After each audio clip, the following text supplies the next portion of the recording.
लगानीमा सफल हुनका लागि ज्ञान, रणनीति अनि चार्टहरू बुझ्नु त एकदमै जरुरी छ, होइन र? तर यी सबैलाई चलाउने एउटा मास्टर की पनि छ, जसले जित र हारको बीचमा वास्तविक फरक पार्छ। त्यो हो सोच्ने तरिका अर्थात् माइन्डसेट। ल आजको यो चर्चामा हामी सफल लगानीकर्ताको दिमागभित्रै छिरेर उनीहरूको सोचको रहस्य खोल्ने कोसिस गरौँ।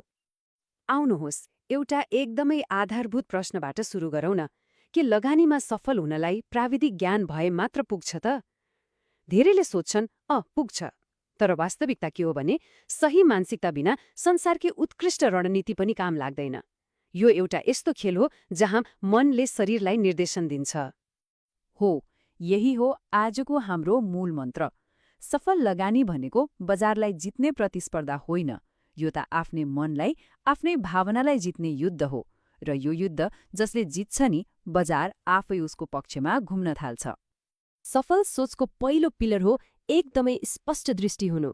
यसको मतलब के हो भने आजको नाफामा होइन, भोलिको सम्पत्तिमा ध्यान केन्द्रित गर्नु। नाफा भनेको त आज आयो भोलि गयो, तर सम्पत्ति भनेको भोलिको विरासत हो। यो सानो तर शक्तिशाली सोचले सबै कुरा बदल्न सक्छ। अब यहाँ हेरौँ त, एकातिर छ छोटो सोच। यो भनेको कस्तो भने हरेक दिन बजारको ज्वरो नापेर बस्ने जस्तो, अनि अलिकति तलमाथि हुनसाथ आत्तिएर भावनामा बगेर घाटा खाने। अनि अर्कोतिर छ दीर्घकालीन सोच। यो चाहिँ आज एउटा रुख रोपेर 5-10 वर्षपछिको मिठो फलको आशा गर्ने जस्तो हो। जसले यस्तो लामो सोच राख्छ, बजार आफै उसको साथी बन्छ। ल, भिजन त क्लियर भयो। अब त्यसलाई वास्तविकतामा बदल्न के चाहियो त? सही रणनीति, होइन त? सफल लगानीकर्ताहरूको रणनीति एकदमै सरल तर शक्तिशाली 3 कुरामा आधारित हुन्छ: तथ्य, अवसर र निरन्तरता। सफल लगानीकर्ताहरू हल्लाको पछि कहिल्यै लाग्दैनन्। सोशल मिडियामा के चल्यो, भिडले के भन्यो, उनीहरूलाई मतलब हुँदैन। उनीहरू त जासुस जस्तै तथ्यको पछि लाग्छन्। उनीहरू आफैलाई सोध्छन्, यो कम्पनीले आखिर गर्छ कि? यसको फ्युचर कस्तो छ? ऋण कति छ? अनि यसलाई चलाउने मान्छे कतिको भरपर्दो छ? निर्णय भावनाले होइन, यस्तै ठोस डेटा हेरेर लिइन्छ।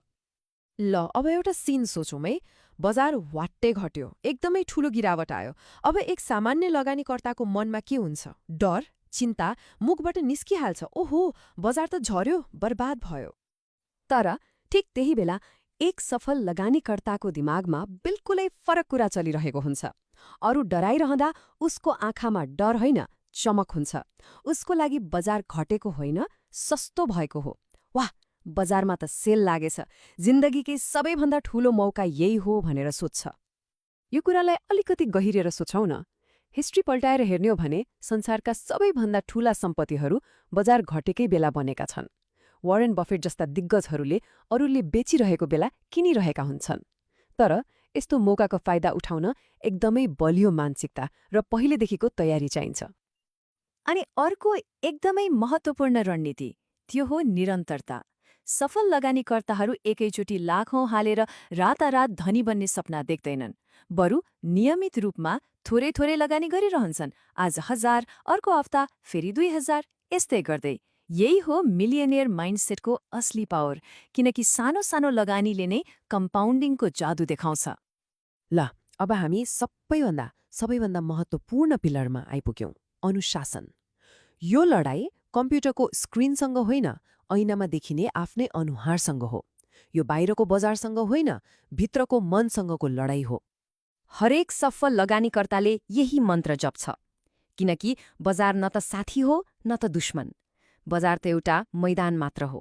असली खेलाडी र सबैभन्दा ठूलो प्रतिस्पर्धी त्यो आफै हो। अनि को हुन् त यी भित्री दुश्मनहरू?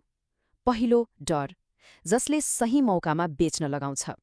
दोस्रो, लोभ, जसले गलत उचाइमा किन्न उक्साउँछ। तेस्रो, अधैर्यता, जसले राम्रो बिउलाई उम्रिने समय नै दिँदैन। अनि चौथो, ओभर कन्फिडेन्स, जसले जोखिमलाई बेवास्ता गराउँछ। जबसम्म यी भावनाहरूलाई काबुमा राख्न सकिँदैन, सम्पत्ति कमाउन लगभग असम्भव छ। बजारमा कहिलेकाहीँ घाटा खानु यो एकदमै नर्मल कुरा हो। तर फरक के छ भने सफल लगानीकर्ताको लागि घाटा भनेको दि एन्ड होइन, यो त बाटोमा आएको एउटा स्पिड ब्रेकर जस्तो हो। उसको लागि हरेक घाटा एउटा नयाँ पाठ हो, एउटा अनुभव हो, र अर्को पटक अझै राम्रो बढ्ने एउटा मौका हो। यहाँ अर्को एउटा एकदमै इन्ट्रेस्टिङ कुरा छ। सफल लगानीकर्ताहरू हरेक पटक सही हुने कोसिस गर्दैनन्। उनीहरूको फोकस त सही प्रक्रियालाई बारम्बार पछ्याउनेमा हुन्छ। सफलता भनेको कुनै एउटा जादुई निर्णयले आउने होइन, यो त एउटा बोरिङ प्रक्रियालाई हजारौं पटक अनुशासनका साथ दोहोर्याउनु हो। आधारभूत कुरा बुझ्ने, जोखिम व्यवस्थापन गर्ने र सबैभन्दा महत्त्वपूर्ण अनुशासनमा बस्ने। यदि संसारका सबै सफल लगानीकर्ताहरूको सफलतालाई एउटै सूत्रमा राख्ने हो भने तो यही हो। बजारले हल्ला गर्छ, चिच्याउँछ, दौडाउन खोज्छ, तर जो मान्छे यी सबैको बीचमा पनि शान्त रहन्छ र आफ्नो प्रक्रियामा विश्वास गर्छ, अन्त्यमा सम्पत्ति उसैको हातमा पर्छ। अन्त्यमा यो एउटा शक्तिशाली भनाइलाई मनमा राखौं। धनी बन्दी प्रक्रिया ब्याङ्क खातामा होइन, दिमागमा सुरु हुन्छ। जब सोचको जग नै बलियो हुन्छ, तब परिणामको घर त आफै बन्छ। यो त एकदमै सिधा हिसाब हो। सही सोच त्यसले ल्याउँछ सही निर्णय, अनि सही निर्णयले ल्याउँछ सही नतिजा। लगानीमा सफल हुने पूरै रहस्य नै यही सिम्पल इक्वेजनमा लुकेको छ। त्यसो भए आखिर बजारले एक लगानीकर्ताबाट माग्ने के हो त? धेरै कुरा माग्दैन, मात्र 3 कुरा: धैर्यता, अनुशासन र लामो समयको सोच। जसले यी 3 गुणलाई आफ्नो लगानीको साठी बनाउँछ, बजारले उसलाई कहिले धोका दिँदैन, बरु उसको लागि काम गर्न थाल्छ।